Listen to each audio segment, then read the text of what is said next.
میں school teacher تھی۔ میری عمر 35 سال ہو گئی تھی، لیکن ابھی تک میں کنواری تھی۔ میرا جسم کافی بھرا بھرا سا تھا۔ جو بھی دیکھتا مجھے شادی شدہ سمجھتا تھا۔ 2 چھوٹی بہنوں کی شادیاں ہو چکی تھیں۔ اماں کی وفات کے بعد میں نے گھر میں پڑھانا شروع کر دیا۔ بلال جو بھی صرف 13 سال کا تھا، مجھے اس میں دلچسپی ہونے لگی۔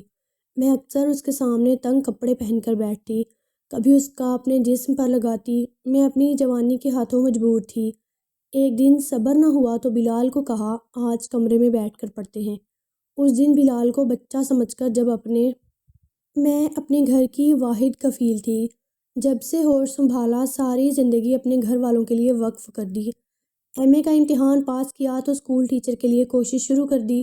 ہمارا کنبہ 5 افراد پر مشتمل تھا۔ بڑی بھاگ دوڑ کرنے کے بعد مجھے ایک اسکول میں جاب مل گئی۔ اسکول ہمارے گھر سے کافی دور تھا۔ مجھے صبح کافی دور تک چل کر مین روڈ تک جانا پڑتا اور پھر وہاں سے میں وین پر بیٹھ کر اسکول چلی جاتی۔ ملازمت کا آغاز ہوا تو گھر کے حالات بھی بہتر ہونا شروع ہو گئے۔ گھر میں 2 چھوٹی بہنیں تھیں جو میرے ہی آسرے پر بیٹھی تھیں۔ جب گھر سے باہر نکلی تو لوگوں کا اصلی چہرہ بھی نظر آتا گیا۔ مجھے کبھی بس پر اسکول جانا پڑتا اور کبھی وین پر۔ ہر آئے دن کوئی نہ کوئی گھٹیا شخص بس میں گندی حرکت کر کے چلا جاتا۔ جہاں کچھ مشکلات تھیں وہاں کچھ آسانیاں بھی تھیں۔ میری بہت سارے لوگوں سے واقفیت ہو گئی۔ بہت سے کام فون کال پر کروا لیتی۔ 5 سال مجھے نوکری کرتے گزر گئے۔ اب ماں نے کافی پیسے جمع کر لیے تھے۔ اسی دوران میرا ایک رشتہ آ گیا۔ ماں کہنے لگی، ابھی ہم نے اس کی شادی نہیں کرنی، آپ چاہیں تو چھوٹی والی کو دیکھ لیں۔ یوں اماں نے میری جگہ اپنی چھوٹی بیٹی بیاہ دی۔ میں جانتی تھی کہ جب تک دوسری کی شادی نہیں ہوگی تب تک ماں میری نہیں کرے گی، لیکن شاید یہ بھی میرا وہم ہی تھا۔ میں نوکری کرتی رہی یہاں تک کہ سر میں چاندنی چمکنے لگی، لیکن ماں کے لیے تو میں نوٹ کمانے والی مشین تھی، اس سے زیادہ کچھ نہیں۔ مجھے اس بات کا دکھ تو بہت تھا۔ پھر سوچا چلو اگر میری قربانی دینے سے چھوٹی بہن اپنے گھر کی ہو جائے تو کوئی برا نہیں۔ اسی دوران میرے ایک کولیگ نے مجھے پسند کر لیا اور مجھ سے شادی کی درخواست کی۔ اس کا نام شہزیب تھا۔ میں نے کچھ دن سوچ کر اس سے کہا، اپنے گھر والوں کو بھیج دو۔ وہ اچھا پڑھا لکھا اور سلجھا ہوا لڑکا تھا۔ جب اس کے گھر والے ہمارے گھر آئے تو میری ماں کی ایک بار پھر سے نیت بدل گئی۔ ان سے کہنے لگی، دیکھیں ہمارے گھر میں کوئی کمانے والا نہیں ہے اور میں ابھی اپنی بڑی بیٹی کی شادی نہیں کر سکتی۔ ابھی میری ایک بیٹی رہتی ہے، جب تک میں اس کی شادی نہیں کر سکتی بڑی بیٹی کی شادی نہیں کر سکتی۔ شہزیب کی امی نے جب چھوٹی بہن کو دیکھا تو ان کی بھی نیت بدل گئی، کیونکہ وہ مجھ سے زیادہ خوبصورت اور جوان تھی، جبکہ میری عمر ان دنوں 35 سال ہو چکی تھی۔ جب شہزیب کو یہ بات پتہ چلی تو وہ خود اپنی امی کے ساتھ ہمارے گھر آ گیا۔ اس نے جب چھوٹی بہن کو دیکھا تو اسے پسند کر لیا۔ میں حیران تھی کہ لوگ کس قدر دوہری شخص کے مالک ہوتے ہیں۔ وہ شخص جو کچھ دن پہلے مجھ سے محبت کا دعوے دار تھا، چھوٹی بہن کا حسن دیکھتے ہی اس پر فدا ہو گیا۔ میں نے ایک بار پھر سے خاموشی اختیار کر لی۔ شاید میری قسمت میں ہی ایسا لکھا تھا۔ پھر امی نے میرے جمع کیے ہوئے پیسوں سے اپنی دوسری بیٹی کی بھی شادی کر دی۔ اب گھر میں ہم 3 افراد رہ گئے۔ ابا تو پہلے ہی بیمار رہتے تھے، ان کی گھر میں کوئی حیثیت نہیں تھی، کیونکہ وہ صرف نام کے ابا تھے۔ انہوں نے ساری زندگی کبھی کوئی کام نہیں کیا۔ میرے 2 ماموں تھے جو ہمارا خرچہ اٹھاتے رہے، تو جب ان کی شادیاں ہو گئیں تو انہوں نے بھی اپنا ہاتھ کھینچ لیا۔ خیر، بہنوں کی شادیاں ہو گئیں تو میں ایک بار پھر سے اس امید پہ بیٹھ گئی کہ اب کی بار اماں میرا رشتہ کہیں طے کر دے گی، لیکن ایسا نہیں ہوا۔ کئی رشتے میرے لیے آئے، لیکن اماں کسی نہ کسی بہانے سے اس رشتے میں کیڑے نکال کر انکار کر دیتی، یہاں تک کہ میں 40 سال کی ہو گئی۔ اب رہی سہی امیدیں بھی دم توڑتی جا رہی تھیں۔ اماں کو صرف اس بات کا ڈر تھا کہ اگر میری شادی ہو گئی تو ان کا خرچہ کون اٹھائے گا۔ اپنی خود غرضی کی خاطر انہوں نے مجھے قربانی کا بکرا بنا دیا۔ وقت گزرتا گیا اور پھر ایک ایک کر کے پہلے ابا اور پھر اماں اس دنیا سے رخصت ہو گئے۔ مجھے ان کے جانے کا دکھ تو بہت تھا، لیکن اس سے زیادہ دکھ اس بات کا تھا کہ میری جوانی ایسے ہی برباد ہو گئی۔ مجھے آج بھی یاد ہے جب میں 18 سال کی تھی میں کتنی خوبصورت تھی کہ مجھے اپنے کالج میں خوبصورتی کا ایوارڈ ملا تھا۔ ماں کے دنیا سے چلے جانے کے بعد تو زندگی ویسے ہی تھم گئی تھی۔ صبح اسکول چلی جاتی اور واپس آ کر کھانا کھا کر سو جاتی۔ انہی دنوں ہمارے ساتھ والے گھر میں نئی فیملی شفٹ ہوئی۔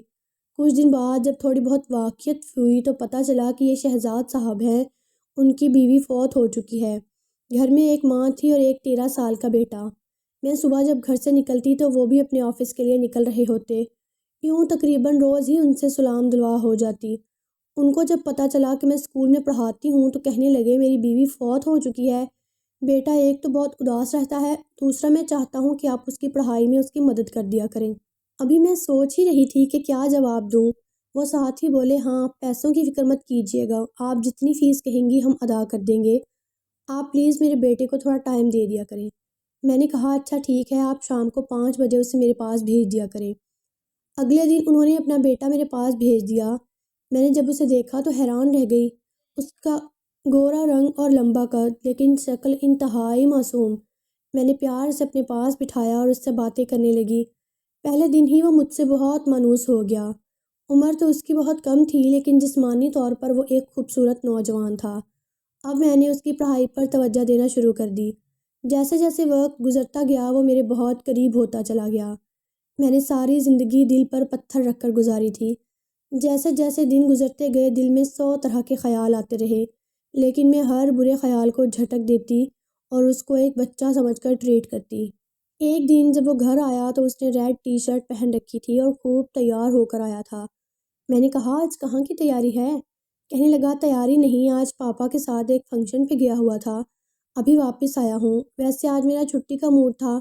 پاپا کہنے لگے نہیں چھٹی نہیں کرنی، میڈم ناراض ہوں گی، چلو جلدی، سو آنا ہی پڑا۔ میرے اندر چھپا ہوا طوفان سر اٹھا رہا تھا۔ میں نے اس سے کہا کہ چلو آؤ آج اندر کمرے میں بیٹھ کر پڑھتے ہیں، کیونکہ میں اسے برآمدے میں بٹھا کر پڑھاتی تھی۔ پھر کمرے میں جا کر میں نے دروازہ بند کر لیا۔ وہ تو ویسے ہی نوجوان لڑکا تھا اور میں اپنی ضرورتوں کے ہاتھوں بے بس ہو چکی تھی۔ پھر میں نے ساری حدیں کراس کر دیں۔ ایک طوفان تھا جو آ کر گزر گیا۔ شام کے 8 بج رہے تھے، دروازے پر بیل ہوئی۔ میں نے جلدی سے دروازے پر جا کر دیکھا۔ میں سمجھ چکی تھی کہ بلال کے گھر سے کوئی نہ کوئی آیا ہوگا۔ دیکھا تو بلال کے پاپا تھے۔ کہنے لگے خیریت، آج بہت دیر کر دی بلال نے۔ میں نے کہا جی بس ابھی تھوڑی دیر میں بھیج رہی ہوں، میتھ کے کچھ کویشچنز تھے وہ سمجھا رہی تھی۔ پھر میں نے بلال کو گھر بھیج دیا۔ مجھے یقین تھا کہ وہ گھر جا کر کچھ نہیں بتائے گا، اور ایسا ہی ہوا۔ میرے ضمیر نے مجھے بہت ملامت کی، لیکن کیا کر سکتی تھی، جو نہیں ہونا چاہیے تھا وہ ہو گیا۔ وقت گزرتا گیا اور پھر ایسی کئی شامیں میں بلال کے ساتھ گزارتی رہی۔ پھر ایک دن مجھے شدید جھٹکا لگا جب مجھے پتہ چلا کہ میں امید سے ہو گئی ہوں۔ ایک بڑی مصیبت اب میرے لیے کھڑی ہو گئی تھی۔ میں جانتی تھی کہ اگر یہ بات کسی کو پتہ چل گئی تو میں کسی کو منہ دکھانے کے قابل نہیں رہوں گی۔ اس شام میں نے بلال سے کہا کہ میری طبیعت ٹھیک نہیں، تم آج چھٹی کر لو۔ کہنے لگا آپ بتائیں کیا بات ہے، آپ کہتی ہیں تو میں بھی پاپا سے کہتا ہوں، وہ آپ کو ڈاکٹر کے پاس لے جائیں گے۔ میں نے کہا نہیں تم گھر جاؤ۔ اسے گھر بھیج کر میں جائے نماز پر بیٹھ گئی اور دعا مانگنے لگی کہ یا اللہ کوئی ایسا سبب بنا دے میری عزت بچ جائے۔ آنکھوں سے آنسو جاری تھے۔ ساری رات ایسے ہی بیت گئی اور میں اپنے گناہوں کی معافی مانگتی رہی۔ رات ایسے ہی بیت گئی اور میرے آنسو تھمنے کا نام نہیں لے رہے تھے۔ صبح 5 بجے کے قریب میری آنکھ لگ گئی۔ جب آنکھ کھلی تو دن کے 11 بج رہے تھے۔ اس دن اسکول بھی نہیں جا سکی۔ بوجھل قدموں سے اٹھی، اپنے لیے ناشتہ بنایا اور پھر ناشتہ کرنے لگی۔ نہیں جانتی تھی کہ اللہ تعالیٰ اتنی جلدی میری دعا قبول کر لیں گے۔ ناشتے کی ٹرے میرے ہاتھ میں تھی کہ دروازے پر بیل ہوئی۔ دروازہ کھولا تو دیکھا شہزاد صاحب کی والدہ تھیں۔ میں نے انہیں اندر بلا لیا، ان کو چائے بنا کر پلائی۔ کچھ دیر تو وہ ادھر ادھر کی باتیں کرنے لگیں، پھر کہنے لگیں بیٹی اگر تم اجازت دو تو ایک بات کہنا چاہتی ہوں۔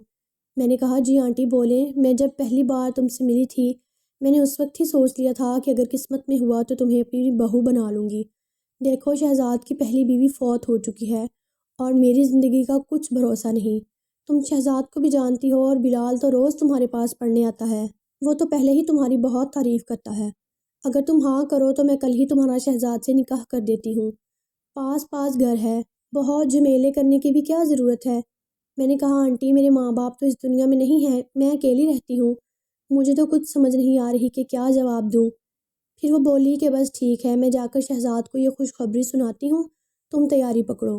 پھر جمعے والے دن محلے کے کچھ لوگوں کو بلایا اور میرا شہزاد سے نکاح ہو گیا۔ میں ایک گھر سے دوسرے گھر میں شفٹ ہو گئی۔ ایک بہت بڑا بوجھ تھا جو ہٹ چکا تھا۔ شہزاد ایک بہت اچھے شوہر ثابت ہوئے۔ بلال نے سارے معاملے میں خاموشی اختیار کیے رکھی۔ بلال اب پہلے سے زیادہ سمجھدار ہو چکا تھا۔ اب وہ ضرورت کے تحت میرے پاس آتا، ورنہ وہ مجھ سے زیادہ دور ہی رہتا تھا۔ میں نے بھی اسی میں اپنی بھلائی جانی۔ کچھ ماہ بعد شہزاد نے بلال کے کہنے پر اسے اسٹڈی کے لیے آسٹریلیا بھیج دیا۔ شہزاد کے ایک بھائی آسٹریلیا میں رہتے تھے، انہوں نے اسے اپنے پاس بلا لیا۔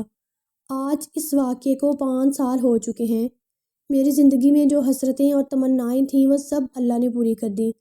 کبھی کبھی دل میں یہ خیال ضرور آتا ہے کہ جو ہوا جیسے ہوا، کیا سارا قصور میرا ہی تھا؟